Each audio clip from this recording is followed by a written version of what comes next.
le Rwanda est en train de perdre la bataille. Et la guerre diplomatique.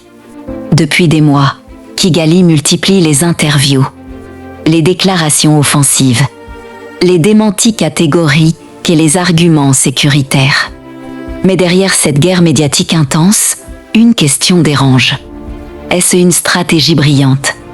Ou un aveu de fragilité? Ce n'est plus une simple défense diplomatique. C'est une offensive.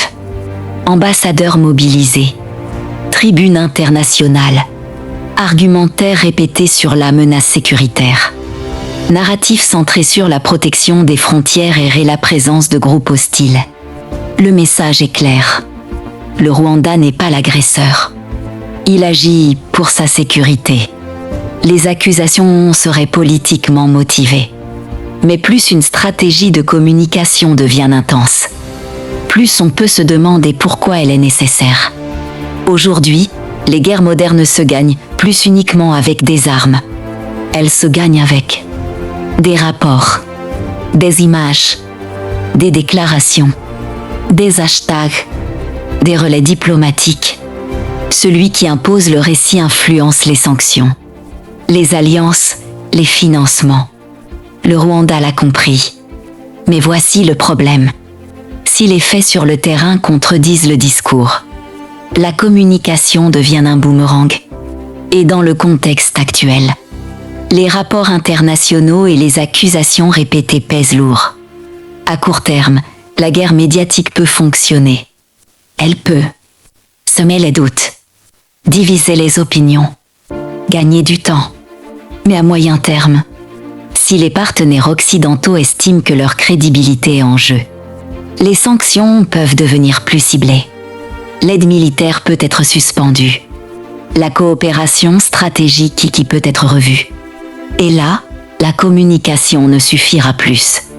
Une stratégie ou pari dangereux. Le Rwanda joue une carte audacieuse. Il mise sur son importance stratégique, son image de stabilité, son rôle dans les missions de paix, la complexité régionale.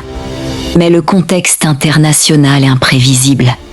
Si la pression diplomatique s'intensifie, la stratégie médiatique pourrait apparaître non pas comme une force, mais comme une tentative de contrôle dur et si face à une situation difficile.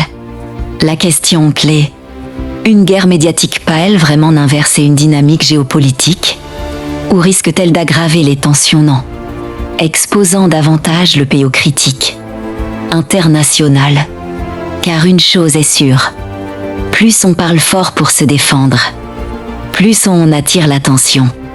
Et parfois, l'attention internationale n'est pas un avantage. En conclusion, la guerre médiatique du Rwanda peut produire des résultats à court terme. Mais elle comporte un risque réel.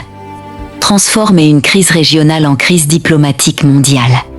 Le pari est risqué, très risqué. Et l'histoire montre que dans les conflits modernes, la bataille du récit est puissante, mais jamais suffisante. Le Rwanda maîtrise-t-il parfaitement le jeu diplomatique? Ou est-il en train de jouer une partie trop ambitieuse? Donnez votre avis en commentaire. Abonnez-vous pour d'autres analyses géopolitiques sans filtre.